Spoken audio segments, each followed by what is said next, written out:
Olá pessoal, tudo bem? Nós estamos aqui hoje para falar um pouquinho sobre a educação especial e a adaptação curricular, tá?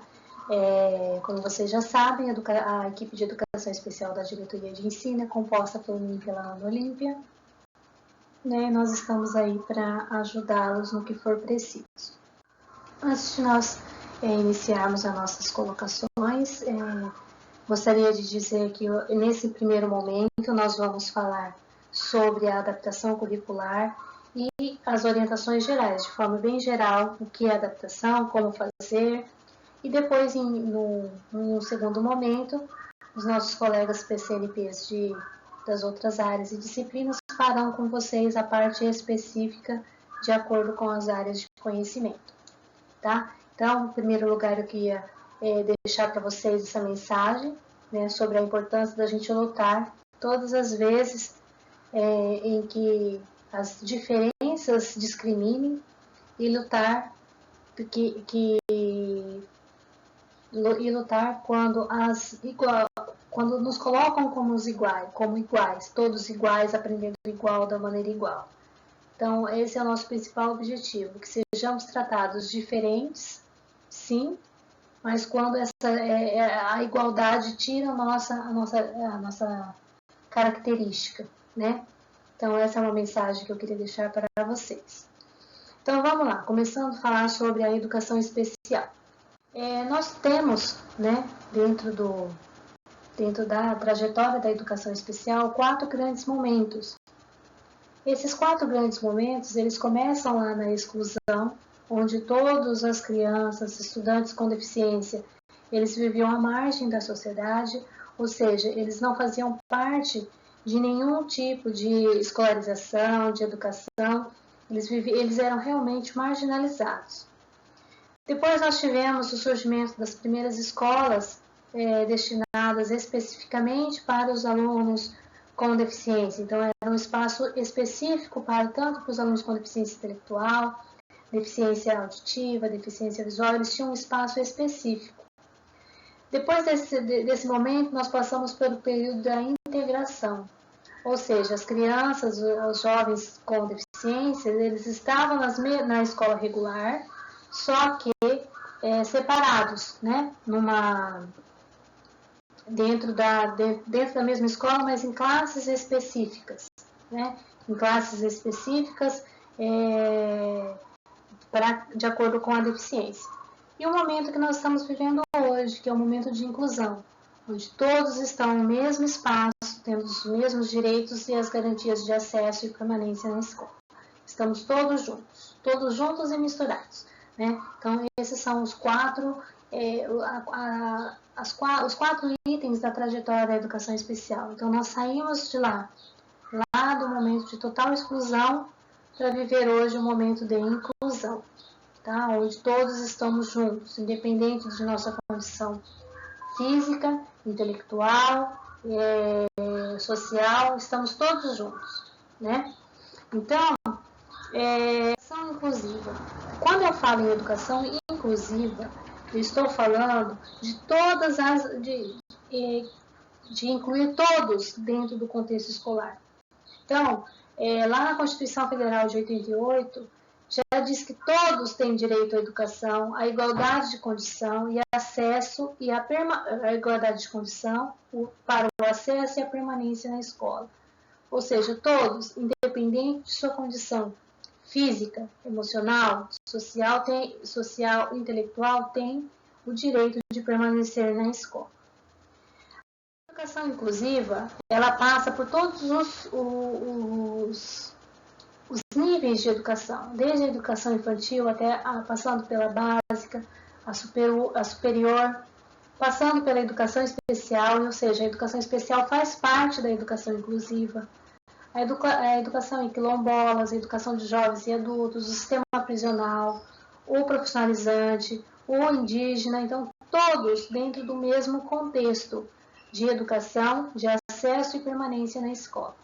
Então, a educação é como se houvesse um guarda-chuva, né? A educação inclusiva aqui, e a educação especial faz parte dessa educação inclusiva.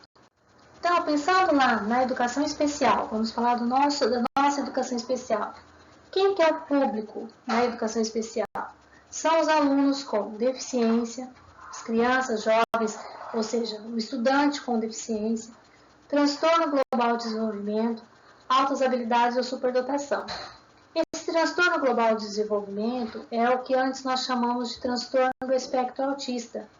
Houve uma mudança na nomenclatura a partir da publicação do DSM-5, ou seja, hoje a nomenclatura correta é transtorno do espectro autista, mas em muitas legislações anteriores a essa publicação vai trazer o transtorno global de desenvolvimento, que é a mesma coisa, só mudou a nomenclatura, tá? Então esse é o nosso público, as deficiências, quer seja ela visual, intelectual, física ou auditiva, ou múltipla, o transtorno do espectro autista e os estudantes que têm altas habilidades ou superdotação. Coloco aqui para vocês, né, algumas pessoas que fazem parte do público da educação especial que tem um destaque na sociedade. Então nós temos aí o André Bocelli, a Vanessa Vidal, que foi Miss Ceará e ela é professora da Universidade Federal do Ceará e ela é surda. A Fernanda Honorato, repórter, síndrome de Down. O massoterapeuta Carlos Alberto Santana Jr., ele é surdo cego. Nós temos aí o Bill Gates, que é autista, transtorno do espectro autista. E o Jô Soares, altas habilidades ou superdotação. Então, são pessoas que, mesmo se enquadrando como público-alvo da educação especial, tiveram em sua vida destaque e aí, em profissões e na sociedade de uma forma geral. É lógico que o nosso objetivo não é fazer dos nossos alunos um destaque nas mídias, mas que eles sejam capazes de gerir a própria vida, né, de ser protagonistas da sua vida, tendo condições de exercer o seu papel como cidadão. Então, muitas pessoas me falam assim, mas o aluno não aprende, ele é deficiente. E não é assim. Os alunos com deficiência intelectual, eles têm umas características bem peculiares, bem próprias dele. Então, não se enquadram, não são públicos da educação especial. Quem que não é público? Os alunos que têm as dificuldades de aprendizagem. Então, aqueles alunos ou estudantes que apresentam dificuldades de aprendizagem e ela é específica em uma determinada área do conhecimento ou em alguma habilidade específica, são alunos que, por alguma razão emocional, pessoal, o jeito da criança, ela apresenta alguma dificuldade no decorrer do ano letivo ou no decorrer das aulas. Elas são pontuais, elas são passageiras e muitas das vezes elas são amenizadas através de mudanças que fazemos ou na metodologia ou através de estímulos. Então, é lógico, se uma criança vive numa condição carente, que nunca teve um estímulo, viveu sempre em condições que não tinha acesso à leitura, aos pais, sabe? Essa criança ela vai ter uma dificuldade de aprendizagem maior que as outras que tiveram estímulos normais, que passaram por momentos mais tranquilos. Então, neste caso, as dificuldades de aprendizagem, elas não entram como público da educação especial. Os transtornos de aprendizagem também não. Os transtornos de aprendizagem são aqueles transtornos que afetam a capacidade do cérebro de entender as informações e de comunicar as informações para que as crianças aprendam. Isso não é considerado uma deficiência. Por quê? Porque esses transtornos, as crianças que apresentam, os jovens que apresentam esse transtorno, eles apresentam ou um QI normal, ou até mesmo superior, um QI superior. Então, o problema não é a deficiência na aprendizagem, é que eles apresentam problemas neurológicos que afetam a condição de aprender. E outra coisa, esses transtornos de aprendizagem, eles vão acompanhar as crianças, os jovens, a vida toda. São problemas permanentes. Ou seja, a criança que tem dislexia, ela vai ser um adulto disléxico. A criança que tem o TDAH, ela vai ser um adulto que tem o TDAH. O que acontece é que, com o passar do tempo, essa criança, esse jovem, eles aprendem a conviver de uma maneira que esse transtorno de aprendizagem não afete drasticamente o seu desempenho, tanto acadêmico como profissional. Então, nós temos aí a dislexia, a descalculia, o TDAH, o TOD, que é um grande desafio nas escolas, que nós temos cada vez mais crianças com um transtorno opositor desafiador, a disgrafia, o distúrbio do processamento auditivo central, que é amenizado apenas com o tratamento através da fonoaudiologia. Então, nós temos assim, esses transtornos de aprendizagem, eles não se enquadram como os alunos da educação especial, como os alunos público-alvo da educação especial. Outro que não se enquadra, que não faz parte da educação especial, são os alunos, os estudantes que tenham os transtornos mentais. Os transtornos mentais são aquelas condições que alteram o comportamento, né?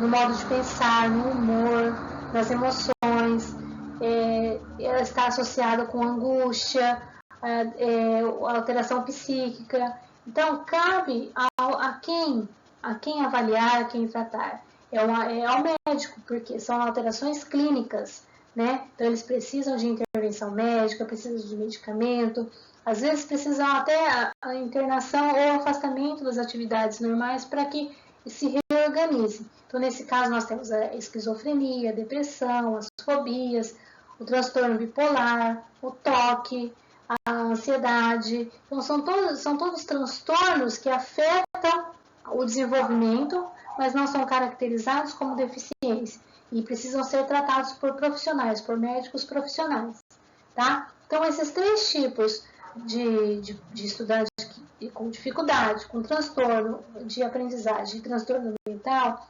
embora isso acarrete uma dificuldade na aprendizagem, eles não se enquadram como os alunos público-alvo da educação especial. Vamos falar agora um pouquinho sobre a adaptação curricular. O que é a adaptação curricular? Ela está lá prevista na LDB desde 96, quando, no artigo 59, garante que os sistemas de ensino deverão assegurar métodos, currículo, técnicas, organização específica para atender às necessidades desse público da educação especial. Então, quando fala em adaptação curricular, é quando eu promovo de uma forma a garantir aos estudantes o acesso à aprendizagem, né? Lá o Conselho Nacional de Educação de 2001 também já normatizava aí a questão da adaptação curricular, né? Ou seja, promover as condições de acessibilidade, a capacitação dos recursos humanos, a flexibilização e adaptação do currículo, o encaminhamento para o trabalho, que é muito importante para os jovens e os estudantes, os alunos, enfim, que têm a deficiência e esse encaminhamento para o trabalho. Então, tudo isso faz parte dessa construção de acesso ao conhecimento, tá? E na resolução nossa da Educação Especial, que é a resolução 68 de 2017, no artigo 8º, traz lá que o registro, ou seja, o desempenho dos alunos, tanto como deficiência intelectual, quanto do transtorno do espectro autista, deve ser de acordo com os registros de adaptação curricular. Ou seja, de que maneira eu vou avaliar, de que maneira eu vou dizer se o aluno tem condições de avançar o ano ou não, através do que foi registrado na adaptação curricular. Aqui só fazendo um adendo. Quem tem o direito à adaptação curricular são os alunos com deficiência intelectual e o transtorno do espectro autista. Por quê? Porque as outras deficiências, eles não têm, não é a adaptação do currículo, e sim a adaptação de acesso ao currículo. Ou seja, por exemplo, o aluno com baixa visão ou cego, ele tem direito ao material em braille, no caso, cegueira total, ou em caracteres ampliados, no caso de baixa visão. Então, essa adaptação não é no currículo, é uma adaptação no acesso a esse currículo. Então, deixando bem claro, a adaptação do currículo, onde eu vou lá alterar a minha metodologia, alterar a avaliação, alterar os conteúdos, eu utilizo apenas para os alunos com deficiência intelectual e transtorno do espectro autista. Já os alunos com altas habilidades ou superdotação, na verdade, eles não precisam de uma alteração no currículo, nem numa alteração no acesso ao currículo. Eles precisam de uma suplementação pedagógica, ou seja, algo a mais daquilo que é proposto. Então, aí, nós temos essa diferenciação, tá? Então, a adaptação de acesso para os alunos, para as deficiências física, visual e auditiva, e a adaptação curricular para os alunos com deficiência intelectual e transtorno do espectro. Mas o que é essa adaptação curricular? Como é que eu faço a adaptação curricular? O que eu preciso saber para fazer a adaptação curricular? Todas as vezes que eu preciso fazer alguma coisa e eu não tenho essa condição de fazer alguma coisa, eu preciso me adaptar a ela. Nós estamos aí vivendo esse momento de adaptação. Nós estamos vivendo esse momento de adaptação, onde tínhamos um trabalho que íamos todos os dias e hoje nós estamos nos adaptando ao trabalho em casa, à gravação de aulas, ao atendimento dos alunos por outros meios. Isso é uma adaptação. Então, o que é essa adaptação no currículo? É modificar esse currículo para que o aluno possa ter o conhecimento. Então, aqui eu vou mostrar para vocês os níveis, né? A adaptação de acesso e a adaptação do currículo. Acesso é a questão de materiais, a utilização de recursos, a mudança na organização da escola, e isso se enquadra enquadra dentro da adaptação de acesso. Na adaptação curricular, eu mexo nos elementos do currículo: objetivo, conteúdo, metodologias, atividades e avaliação. Então, quando eu altero isso daí, eu estou fazendo uma adaptação curricular. Tá? Mas de que maneira eu faço essa adaptação curricular? Então, nós temos lá as etapas desse processo de adaptação curricular. A avaliação psicopedagógica não é necessariamente uma avaliação do psicopedagogo. É uma avaliação sua como professor. O que esse aluno aprende? De que maneira ele aprende? Qual o nível de desenvolvimento desse aluno? Que fatores para eles contribuem para a aprendizagem? Então, essa avaliação de nós, professores, como esse aluno aprende, né? Eu conheço meu aluno, eu sei o que ele precisa aprender e que nível ele está na aprendizagem. Depois eu vejo as necessidades educativas especiais, ou seja, o que o meu aluno precisa? Quais as necessidades dele que precisam ser sanadas, né? Então, lá, estabelecer a necessidade educativa individual, que se considerem especiais à medida que, para serem atendidas, requer recursos de caráter extraordinário ou de forma temporária ou permanente. Então, o que o aluno precisa para aprender? Resposta educativa. Então, aí é onde eu vou tomar decisões em relação à proposta curricular, as modificações dentro desse contexto educativo, a ajuda de pessoas ou modalidades de apoio, por exemplo, hoje na nossa resolução, né, da educação especial, quais são as modalidades de apoio da educação especial? São as salas de recurso e o cuidador ou o intérprete de Libras, tá? Então, esses são os recursos, as modalidades de apoio e principalmente a colaboração da família.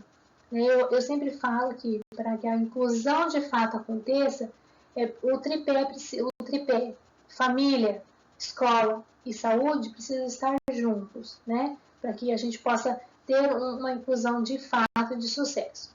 E o acompanhamento dessa evolução. As medidas que foram adotadas para esses alunos foram adequadas? Eu preciso fazer um ajuste? O que é necessário para que, de fato, o que eu fiz até agora foi suficiente? O que eu preciso de fato para que o aluno se torne realmente independente, autônomo?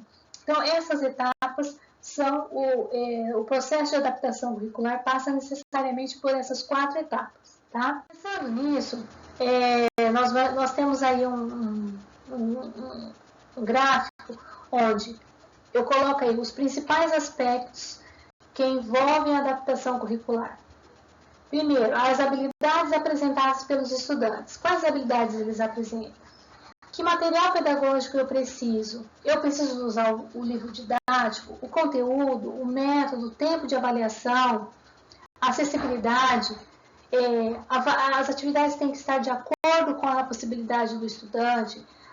Que tipo de dificuldade o estudante tem para a realização ou não dessas atividades, né? Então, tudo isso faz parte desses aspectos da adaptação curricular. Então, vamos lá. Adaptação curricular e currículo. O que é o currículo? O currículo é aquilo que norteia o trabalho do professor, tá? É a orientação básica para o trabalho do professor em sala de aula com o objetivo de oferecer, de fornecer uma base comum de conhecimento, né? E a adaptação curricular são o quê? São as ações que modificam que vão promover o desenvolvimento dos alunos e que vão modificar esse currículo, de acordo com a condição do aluno. Então, é um conjunto de modificações feitas no currículo regular em aspectos como o objetivo, que eu já tinha dito, o conteúdo, a metodologia, quais as atividades, a avaliação, para que as habilidades que ainda não foram atingidas por esse estudante sejam atingidas. Então, na verdade, a adaptação curricular é uma possibilidade educacional que auxilia o professor em fazer essa educação para os alunos os alunos público-alvo da educação especial. Pensando na adaptação curricular, elas devem ser norteadas pelas competências dos alunos e não pelas deficiências.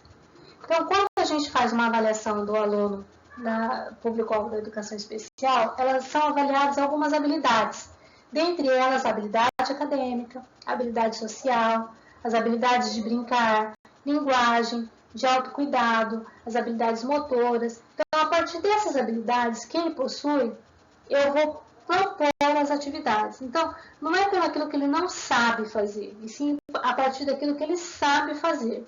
E aí eu proponho as atividades de acordo com o que ele precisa. A organização. Então, o que eu devo perguntar? O que eu devo pensar? O que o aluno deve aprender? O que é necessário para ele aprender? Como e quando ele vai aprender? E de que maneira e quando eu vou avaliar o aluno? Essas são perguntas norteadoras do planejamento da adaptação curricular. Então, é isso que eu preciso ter em mente. O que, como, quando aprender. E de que maneira e quando eu vou avaliar o meu aluno. Na prática, então vamos lá, pensando na prática, como é que eu vou fazer essa adaptação? Primeira coisa, observar e registrar. Eu vou observar o meu aluno, eu vou registrar o que ele consegue, o que ele não consegue. Segunda fase, coleta de informações familiares, escolares, profissionais clínicos, ou seja, o que eu tenho desse aluno? Quais as informações familiares que eu tenho? Quais as informações escolares que eu tenho? Que tipo de orientação médica, que tipo de laudo ele tem? Porque normalmente os médicos já colocam algumas orientações para a família. Que tipo de orientações esses profissionais clínicos fizeram para que essa criança, para esse jovem? O anexo 1, a fase 3 é o anexo 1. Nesse anexo 1, ele é elaborado ou pelo professor da classe da sala de recurso, ou até mesmo pelo professor coordenador, tá? É o relatório inicial, ou seja, onde tem todas as informações dos alunos, desde as suas dificuldades e suas potencialidades. Esse documento é o principal documento para nortear o trabalho pedagógico, é a avaliação daquilo que eu sei do meu aluno. A fase 4 é o planejamento. O que deve ser feito, levando-se em conta as especificidades do meu aluno, as minhas singularidades. O foco deve estar sempre no que o aluno sabe, na potencialidade dos seus alunos, no que ele tem de conhecimento prévio. Então, nessa fase 4, os professores da sala regular devem se basear no currículo de suas disciplinas e nas particularidades dos alunos e fazerem as adaptações necessárias. Ou seja, a partir do meu currículo, da minha disciplina, eu vejo o que eu tenho que passar para esse aluno de uma forma geral, de todos os alunos, e o que o meu aluno com deficiência precisa. Então, a partir daí, eu elaboro a adaptação curricular.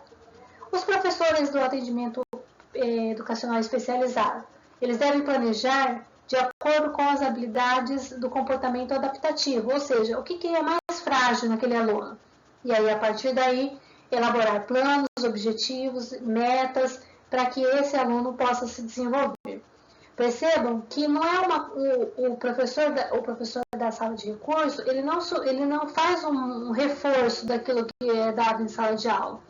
Ele tem que trabalhar habilidades que para esses alunos, que de uma forma ele vai ajudá-los a desenvolver as atividades propostas nas adaptações curriculares. Tá? A adaptação curricular, ela deve seguir uma prioridade, né? De acordo com os seguintes aspectos. Primeiro, o sensorial, o ambiental e o curricular. Primeiro, eu preciso adaptar essa criança a esse ambiente novo, né?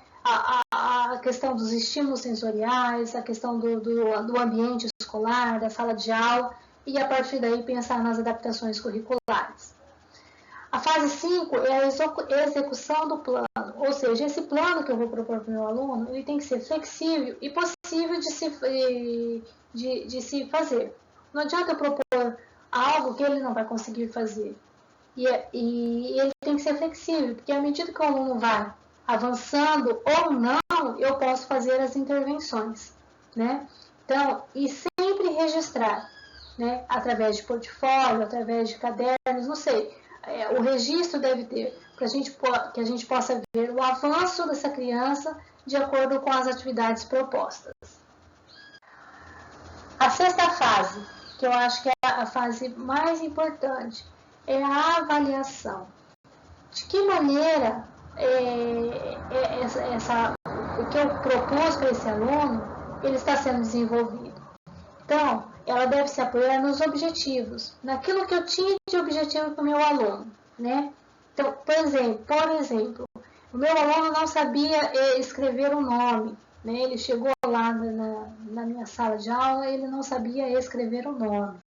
Mas aí, com o trabalho, com as atividades da minha sala de aula, eu consegui que no final do bimestre ele escrevesse o nome. Então, o meu objetivo não era fazer com que ele escrevesse o nome. Ele conseguiu aquilo que eu me propus, que eu propus para que ele desenvolvesse, então eu vou avançar. Então, a avaliação deve ser feita em cima dos objetivos que foram fixados para ele no momento do planejamento da adaptação curricular. E essa forma é uma maneira de a gente diagnosticar o processo que esse aluno vem passando. Ou seja, o que ele não conseguia fazer, que hoje consegue. E a partir daí eu vou aumentando o grau de dificuldade para que ele possa evoluir na aprendizagem. Então, o processo da aprendizagem dentro da educação especial tem esse diagrama aí para mostrar para vocês. Começa lá na avaliação inicial, no planejamento das minhas ações, a implementação de novos recursos, o monitoramento do progresso, eu vou monitorando o progresso do meu aluno, eu avalio os resultados, se está sendo bom, se não está sendo bom, revejo as estratégias e replanejo. Então, é o círculo que começa lá na avaliação inicial. Então, eu planejo, eu implemento recursos, eu monitoro o progresso, eu avalio, eu revejo estratégias e eu replanejo. Então, é um círculo que faz com que o aluno cresça, né, e tenha a aprendizagem. Importante, né, deixar bem claro aqui para vocês a importância, né, do aluno, de avaliar a potencialidade do aluno, aquilo que ele que ele tem condições de fazer. E sempre a educação funcional, ou seja, aquilo que é prático, na vida prática do aluno, ela sempre vai preceder a acadêmica. Tá? Então, para os alunos com deficiência, transtorno do espectro autista, eu tenho que pensar numa educação funcional, aquilo que é prático, que ele pode usar durante a vida acadêmica dele, tá? Da vida acadêmica, de acordo com a vida como pessoa, como cidadão. Então, a educação funcional ela tem que preceder a acadêmica. A partir do momento que eu consigo fazer com que ele tenha uma educação onde ele consiga colocar a vida prática em ordem, aí eu consigo ir para a acadêmica. Então, primeiro, o que o aluno precisa saber para a sua autonomia, sobrevivência e existência e o exercício da cidadania. Então, isso é a educação funcional. O que ele precisa saber para que ele seja autônomo, para que ele sobreviva dentro de uma sociedade e para que ele exerça o seu papel como cidadão. Primeira coisa, a gente pensa no objetivo. Primeira coisa que eu preciso ter, a partir da avaliação do meu aluno, que eu vou elaborar uma adaptação curricular, a primeira coisa que eu preciso fazer é pensar no meu objetivo. Qual é o meu objetivo com esse aluno? E depois sim pensar em atividades e estratégias. Um exemplo, tá? Esse é um exemplo de uma aluna, Marília, 16 anos. Ela está no 2º ano do ensino médio de uma escola estadual. Ela tem deficiência intelectual e desde o início do ensino fundamental é atendida por um professor especializado da sala de recurso, no contraturno para deficiência intelectual na própria escola. Ou seja, é uma aluna nossa. Ela está no ensino médio, ela sempre passou pela sala de recurso desde quando entrou no ensino fundamental. E os professores, a partir desse momento de entrada dos alunos, eles são orientados a fazer uma avaliação diagnóstica. E eles perceberam que essa aluna, que a Marília, ela não consegue fazer cálculos simples, mas sabe contar até 100. Percebeu que ela conta mecanicamente, ela não associa quantidade a número, ela segue uma ordem numérica, mas não compreende o valor posicional, ou seja, por que o 1 vem depois do 2, ou vem antes do 2, o 2 depois, antes do 3, ela não consegue compreender o valor de posição e não relaciona o algarismo à quantidade. Então, o professor lá no ensino médio, ele avaliou que essa aluna está nesse nível. De que maneira o professor vai trabalhar as habilidades e as competências dos alunos do ensino médio com essa aluna que só consegue contar até 100 e ainda não estabelece, não faz essa relação de quantidade e número. Como fazer então?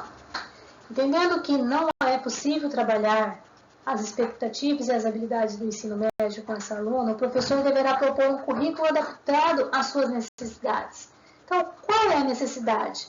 Primeira coisa, precisa trabalhar em parceria com o professor especializado. Né?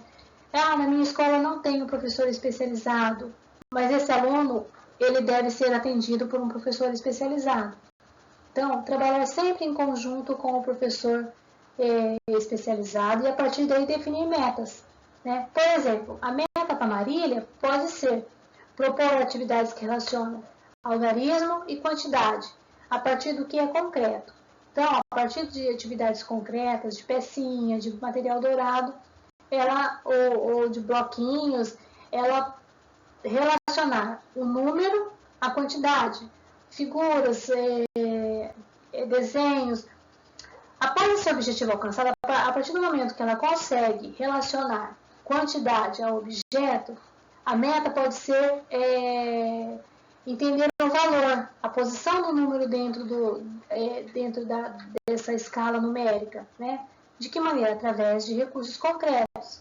E assim, gradativamente, ela vai desenvolvendo habilidades fundamentais, para que no futuro, quem sabe, ela possa resolver um problema matemático.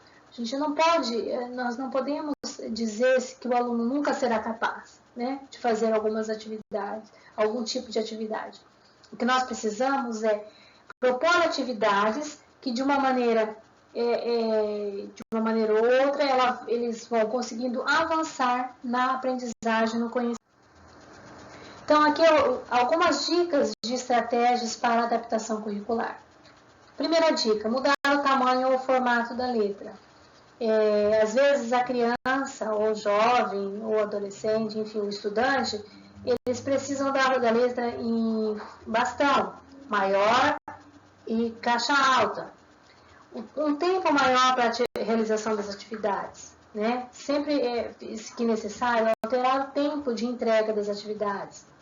A quantidade de atividades oferecidas, ou seja, não é a mesma quantidade dos alunos da classe regular. Então, dentro da classe regular, eles vão ter uma quantidade de atividades e para o aluno com deficiência, uma quantidade reduzida. É necessário sempre fazer uma intervenção direta ao aluno, saber aquilo que ele consegue ou que ele não consegue fazer. As atividades elas precisam ser ilustradas, né? Muitas das vezes ler para o aluno, ter o texto impresso para ele, né? Evitar aquela cópia na lousa ou de livro, ou enfim, para esse aluno ter o texto impresso. Atividades complementares sobre aquilo que está sendo trabalhado, né? Utilizar os agrupamentos, duplas, trios, pequenos grupos, enfim, o agrupamento que nós chamamos de agrupamento produtivo. Uma outra dica em relação à adaptação curricular é sempre exemplificar de acordo com o contexto que o aluno está vivendo, tá?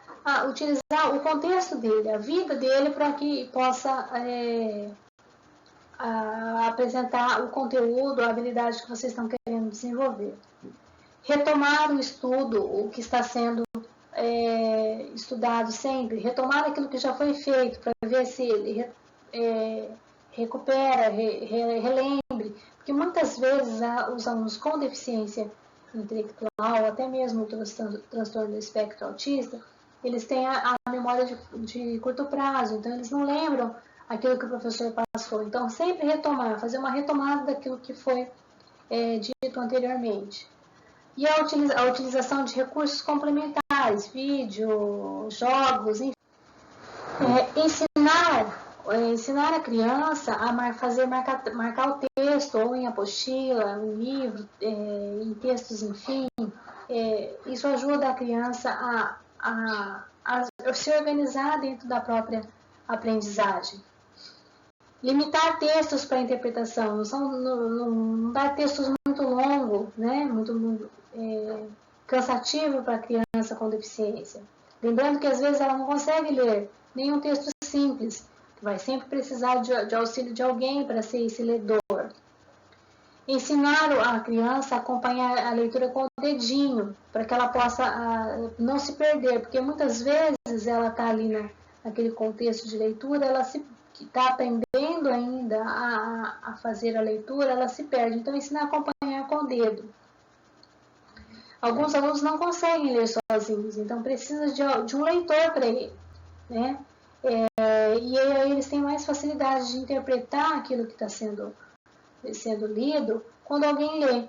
Então ele tem aquela memória auditiva que a gente chama, né? Que consegue interpretar a partir da leitura do outro.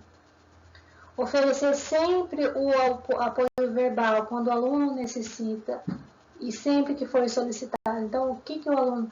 Perguntar sempre para o aluno o que ele está conseguindo, o que ele está fazendo, o que é necessário para ele fazer. Dar uma comanda de cada vez, isso é muito importante. Não adianta eu pedir para o aluno fazer isso, isso e isso.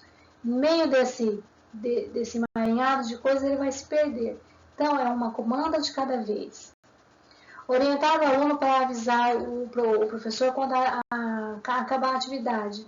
Porque esse contato sempre, né, com o aluno e o professor, ele deve acontecer. Buscar sempre o feedback para entender se o aluno, tentar entender se o aluno está, tentar buscar sempre se o aluno está entendendo aquilo que o professor está passando, né? O uso de jogos é uma opção. Uso de vídeos, músicas, e permitir que o aluno possa se expressar oralmente. Por que não fazer essa avaliação oral, né? Nos momentos de avaliação, por que não fazer a avaliação oral? E assim, em alguns casos, utilizar o desenho como forma de avaliar essa criança ou de elaborar a adaptação curricular. Então, e ainda assim, pensando em estratégias, o principal que precisa estar em mente é abusar do que é funcional, ou seja, o que é concreto, que a criança veja, que ela enxergue. Então, ele precisa do funcional, porque muitas das vezes o funcional, a função na vida prática vai ser mais relevante do que a acadêmica. Então, abusar do que é funcional, concreto e visual. Estabelecer rotinas previsíveis. As crianças, principalmente no caso dos autistas, eles precisam ter uma rotina. Todas as vezes que essa rotina ela é quebrada, eles se desorganizam. Então, eu preciso ter uma rotina da minha atividade, né? E sempre alternar atividades tranquilas, que exijam mais, com aquelas que exijam mais esforço e concentração. Então, atividades mais fáceis com atividades mais difíceis. E quando nós voltarmos aí nos nossos momentos de aulas presenciais, pensar no mapa de sala. Por quê? Porque os alunos com deficiência, eles precisam ter esse contato mais próximo ao professor. Ele precisa estar próximo ao professor para que o professor possa fazer as intervenções necessárias. Então, essas são algumas das estratégias em relação à adaptação curricular. Aí a gente entra no outro ponto. Eu fiz lá a minha adaptação curricular, eu avaliei meu aluno, eu elaborei a adaptação curricular, meu aluno desenvolveu as atividades, chega o momento da avaliação. Então, a avaliação, ela deve ser elaborada de acordo com o que foi trabalhado com o aluno. O objetivo, qual foi o meu objetivo com essa atividade? Então, a avaliação, ela tem que ser trabalhada de acordo com aquilo que foi proposto para o aluno, tá? Ela pode ser escrita, ela pode ser oral, ela pode ser individual, em grupo, através de desenhos, com o auxílio de um ledor ou de escriba, seja da forma que for mais viável para o aluno, de acordo com as suas particularidades, de acordo com as suas especificidades. Se o aluno atingiu plenamente, parcialmente ou não atingiu os objetivos fixados para ele, que nem sempre são os mesmos objetivos do restante da turma. Então, nem sempre é o mesmo objetivo. Ou eu digo sempre que a maioria das vezes não é. Então, a partir daí do que foi proposto para ele, ele atingiu plenamente, ele atingiu parcialmente ou ele não atingiu, eu vou avaliar. Então, nesse caso, muitas pessoas perguntam assim, o aluno pode dar 5, ou eu tenho que dar nota de 0 a 4, ou o aluno ele deve ser avaliado de acordo com aquilo que foi proposto. Ele atingiu plenamente, por que não avaliá-lo com nota 6, 7, 8, de acordo com 9, 10, de acordo com aquilo que ele desenvolveu. Ele atingiu parcialmente, então eu vou avaliar ali a questão da nota de acordo com o que ele atingiu. Ele não atingiu, aí sim nota insatisfatória, mas aí ele não atingiu, por que ele não atingiu? A minha atividade estava muito além dele, muito além daquilo que ele consegue fazer, então eu tenho que retomar replanejar aí minha adaptação curricular para que o aluno cresça. Então, sempre essa avaliação aí, na questão de 0 a 10, o que nota eu dou, é sempre de acordo com aquilo que você, professor, propôs para esse aluno em relação às adaptações curriculares, né? Então, a nota do aluno deve ser refletir aquilo que foi proposto para ele. Aquilo que ele foi proposto, ele conseguiu resolver, ele conseguiu desenvolver plenamente, sem ajuda, não tem por que eu dar uma nota insatisfatória para esse aluno. Aprovação ou reprovação. Então, existe um mito aí dentro da educação especial que o aluno não pode ser reprovado, ou ainda que ele tem que ter nota 5, independente do que se ele aprendeu ou não. Isso tudo é um mito, gente. O aluno ele tem que ser avaliado de acordo dentro das mesmas condições que os outros alunos. Um aluno da classe regular, ele é aprovado ou reprovado, ele tem nota satisfatória ou insatisfatória, de acordo com aquilo que o professor propôs para ele. É o mesmo caso da educação especial. Então, isso vai depender do desempenho do aluno. Ele conseguiu tudo aquilo que o professor propôs para ele durante o ano, ele desenvolveu? Bem, se ele não desenvolveu, vai ter que ser repensado uma maneira de trabalhar com esses alunos. E aí, a aprovação, a reaprovação vai depender exclusivamente daquilo que foi proposto. Então, depende dele ter atingido ou não os objetivos fixados para ele, dentro do currículo adaptado. Então, eu não posso esperar que um aluno do 6º ano com deficiência intelectual, por exemplo, atinja as mesmas habilidades no final do ano letivo que os outros alunos. Então, aquilo que eu propus para ele conseguiu resolver? Ele conseguiu atingir os objetivos? Aí sim, a partir daí eu avalio, então, o meu aluno. É necessário que o professor tenha os planos, os registros das ações, os resultados alcançados de uma maneira organizada. Né? É fundamental manter esses registros, porque além de nortear o próprio trabalho do professor, ele serve de uma comprovação, de uma aprovação ou uma reprovação. Então, eu sei que é complicado a gente organizar os registros, mas ele é necessário. O registro ele é necessário para que eu possa, além de embasar o meu trabalho como professor, garantir essa comprovação da aprovação ou reprovação do meu aluno. Então, nós temos dentro da SEDUC, né, dentro da Secretaria da Educação, nós temos alguns registros e documentos que são necessários.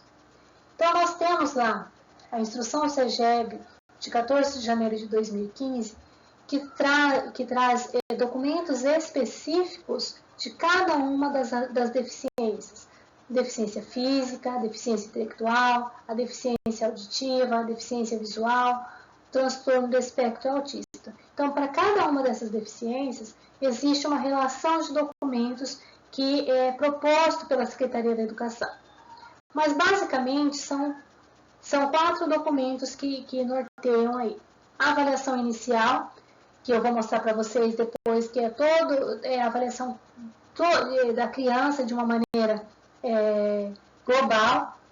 O plano de atendimento individualizado, que é o PAI, que é feito e elaborado e executado pelo professor da sala de recurso, ou seja, pelo professor especializado. E os registros de adaptação curricular, que é feito, elaborado e executado pelos professores da sala regulares, ou seja, os professores especialistas. Tá? Quando eu falo em professores especializados, são os professores que atendem nas salas de recurso, ou seja, os professores especializados em deficiência visual, deficiência auditiva, deficiência intelectual, em transtorno do espectro autista. E quando eu falo em professores especialistas, são os professores especialistas em alguma área, na língua portuguesa, na matemática, nas ciências, física, química, biologia. Então, são os professores especialistas em determinada área do conhecimento. E algumas deficiências, como por exemplo a deficiência física, a deficiência auditiva e visual, existem documentos referentes a essa capacidade sensorial e física. Então, basicamente, são esses 4 tipos de documentos que nós temos de registro da educação especial.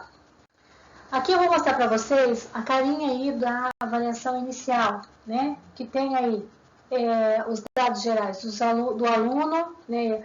Data de nascimento, endereço, telefone, a diretoria, o motivo da avaliação, por que ele foi encaminhado para essa avaliação inicial, né?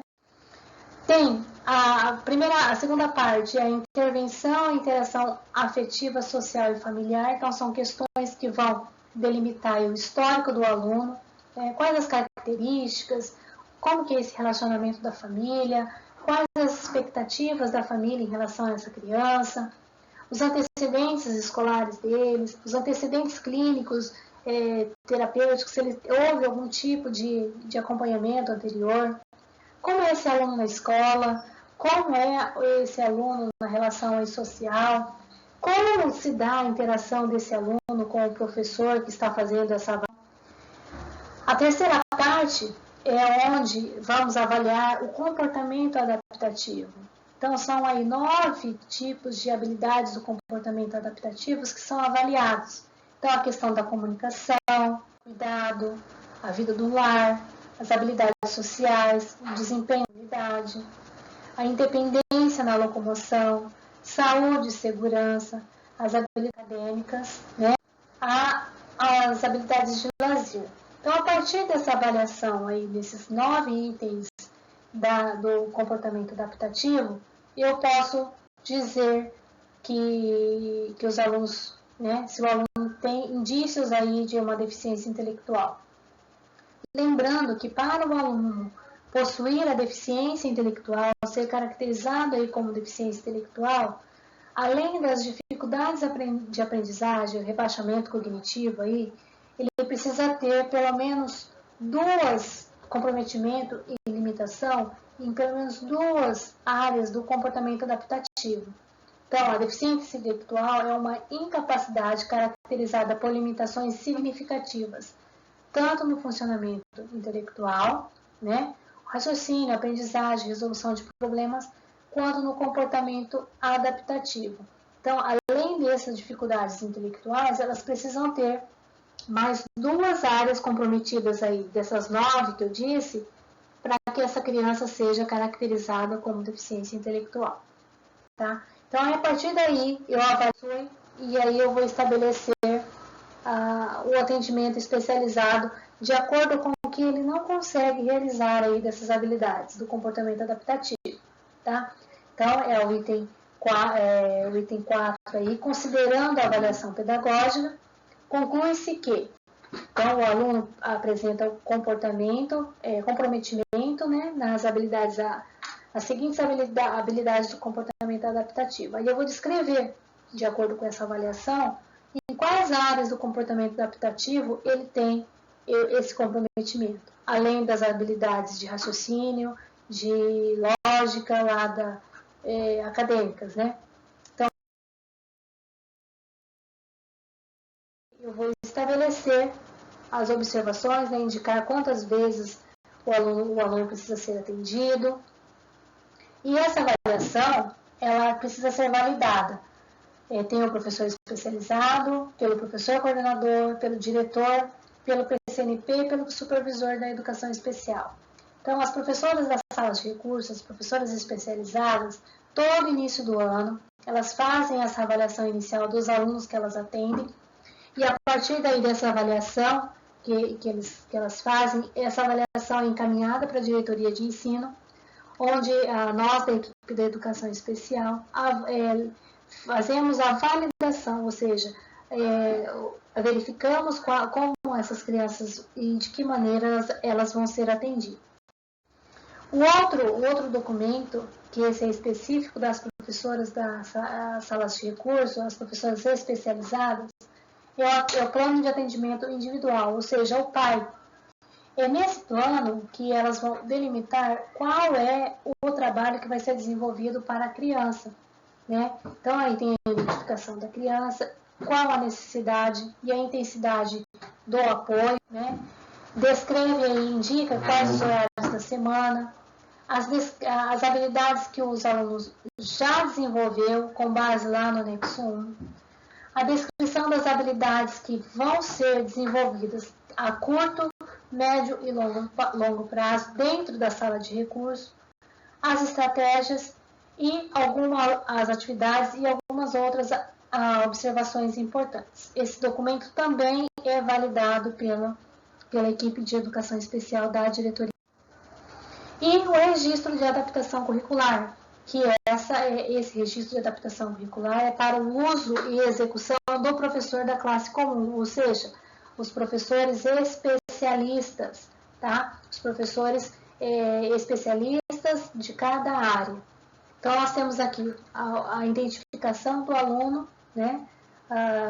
Nome, data de nascimento, o professor que está fazendo esse registro, a disciplina, que período o aluno estuda, e a descrição da adaptação curricular. Primeira coisa, lá esse anexo 3, que é o registro, qual é a expectativa de aprendizagem trabalhada na aula, ou seja, para os alunos das aulas regulares. Por exemplo, eu tenho lá o meu 6º ano. Que tipo de expectativa eu tenho para os meus alunos desse 6º ano? Então, eu vou descrever qual é a habilidade, qual é a expectativa de aprendizagem em relação a esse aluno, essa turma. A expectativa para o aluno com deficiência, o que eu quero com o meu aluno, a partir dessas habilidades que estão descritas aí na expectativa para a sala regular, para o meu aluno, o que eu espero dele? Depois, a estratégia que eu vou trabalhar com a classe de uma maneira geral, né? E a estratégia que eu vou trabalhar com o meu aluno lá com deficiência intelectual ou autista. E a avaliação e o encaminhamento, né? A partir dessas estratégias aí, como ele fez e qual é o encaminhamento que eu devo dar para esse aluno, né? Retomada, é uma recuperação, é um avanço, então esses são os 5 itens aí da descrição da adaptação curricular, tá? Esse registro ele deve ficar anexado junto ao prontuário do aluno, porque é uma maneira de garantir que para que esse aluno foi feita a adaptação curricular, foi proposta essa adaptação curricular, certo? E lembrando sempre, gente, que a inclusão é sair lá da escola dos diferentes e promover uma escola das diferenças, onde todos aprendem com a diferença. Eu espero que vocês tenham aproveitado esse momento assim de estudo, de retomada dessas orientações. Dúvidas, se vocês tiverem, eu me coloco aí à disposição de vocês para qualquer questionamento. Tenho o site e o blog da Educação Especial, que eu já disponibilizei para os professores coordenadores, eles têm eu já encaminhei o link com o blog da Educação Especial, o blog e site. Lá eu coloco alguns materiais referentes à educação especial, de como trabalhar. Tem o meu contato pelo WhatsApp, vocês podem entrar em contato, as dúvidas que tiverem, eu estou à disposição. Tá? Então, muito obrigada, espero que eu tenha contribuído aí com vocês. Agora, numa segunda parte, as equipes das disciplinas, das áreas de conhecimento aqui da Diretoria de Ensino, farão com vocês a adaptação específica de cada área. Tá? Então, bom trabalho a todos. Espero que tenha ajudado e contem sempre com a equipe da Educação Especial da Diretoria de Ensino de Linz. Um abraço a todos, até mais.